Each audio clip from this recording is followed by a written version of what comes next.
good to have you, Grace. How you doing? You're welcome. You know, Grace, use your eyeshadow for me. Oh my God. Really? Yeah. You all look splendid. Thank you. Thank you so much. Well, I just want to let the cat out of the bag because she'll still be doing that. She speaks Chinese. My Yes, God. so I am so anxious to hear that. Yes. Gracie, do you like to take the floor? What do you want that to say? Please, just okay. Give us a name in Chinese. OK， 大家好，我叫李明德， Huh? 很高兴认识大家，谢谢。What did you say? 尴尬 let me down. Then the last one was she say. She said. 谢谢 means thank you. Oh. Yeah, and then I just said my name in Chinese. Oh. 大家好，我叫李明德。My name is 李明德 and thank you everyone. 谢谢大家。 Amazing. So Limindo is Grace. No, it actually means to be studious. Oh. I chose this name because I love research and then I love to uncover new things. Mm-hmm. Yes, and yeah, so. Obviously, that's why you are the marketing manager. Yeah, strategist I can see that for now. renewable energy. So, Mhm. in fact, I think we should just go straight into this renewable energy thing. Yes. We go for our trending stories and all of that. Mm-hmm. Well, it's been so much. It's been so much having to talk about renewable energy when it comes to the country Nigeria, and we know what it is right now. In fact, there's been a lot of back and forth on that. But let's talk about the program you have coming up pretty soon, very quickly. Yes, what is it all about? Okay, so the program we're doing is to like empower, to also train people about renewable energy. That it's not just about panels and batteries and what you have. It's more about creating opportunity, creating jobs. We can see in our current system we have unemployment, and we want people to know that it can power our industry. It can also cut costs. The cost of really Electricity. moving into industrialization, it can also alleviate this cost. It can build entrepreneurship, boost entrepreneurship, like the local economy, the informal economy.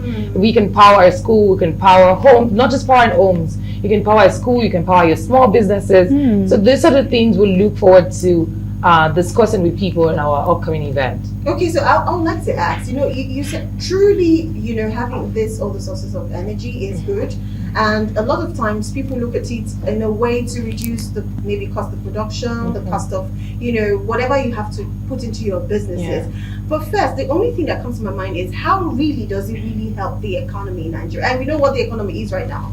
So what way does it help aside from the employment, like you said? Okay, from the employment part, I would say first we learn a skill.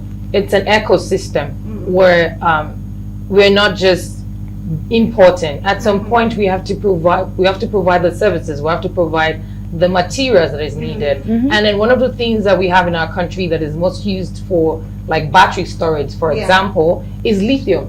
We have a lot of lithium in our country.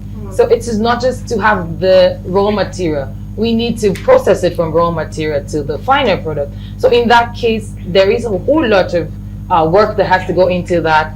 So this would absorb like thousands and millions of Nigerians in the processing of moving from raw material to a product.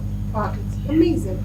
Yeah, so what do you think, or how do you think the federal government, private sector and communities, what do you think they can do to make renewable energy more accessible? Okay, I think for me it's that we view partnership, not just talks, not just we having different summits, and it starts with the policies. Are the policies really friendly for whoever is coming in? And for the community, I believe there has to be awareness, there has to be some kind of education, because you can bring in the best of technology into a space, but if people are not really aware about it, which is what that program is about, if people are not aware of what they can do, the safety and all of that, if they don't put all of this in place, yes, the government will not support, and then the community won't be able to spread the news. So I think government, community, policymakers, and even industry stakeholders have to come together to make this work. Okay, so you have a training program where you teach inspiring Nigerians to see the use for this renewable energy. So how does your training really make them see the significance of renewable energy in society? Okay, for us, what we do is, besides just teaching them about what to use to achieve that alternative energy, we also make them to like be able to do like a calculation of what you are actually saving, and then in the process they are able to also they get really innovative.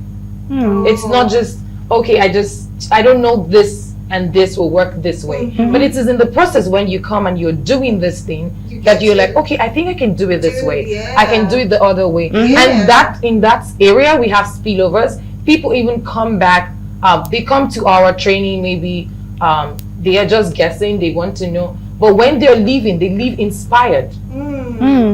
So this is not just, it's just beyond the economic benefit, it's also like help us to build skills. That's what I wanted to say, because looking at what you said, it means that it helps you to be even more creative. So you are always on your thinking cap, because you always have to think beyond the books. Okay, so I think I'm going to ask this last question, and this one is stemming from we knowing that Nigeria is deeply involved into renewable energy growth now. You know, a lot of people right now are using solar batteries, inverters. A lot of people are going into something else that would help them conserve energy. Well, from your perspective, how aware do you think Nigerians are today about the real benefits of solar and clean energy?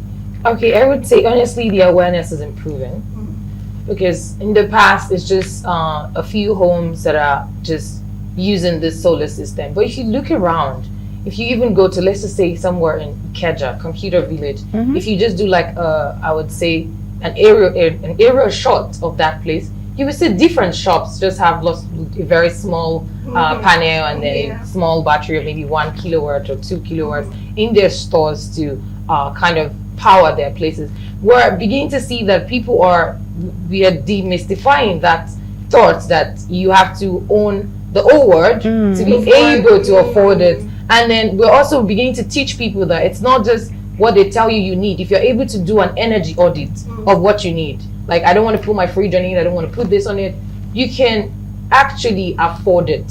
So we are also moving them from that, oh, it's expensive to it's more affordable. And then I need it. I can save cost, and I can also use clean energy. I can be part of the whole climate change, global warming in my own kind of way. I totally agree. I have more questions for you, but our second guest is around, so I want him to come in. Probably we have questions for you. Since we have an expert in renewable energy, let's just use it to the max. So let's go for a short break and we'll be right back. Let's get our guests seated. Stay with us.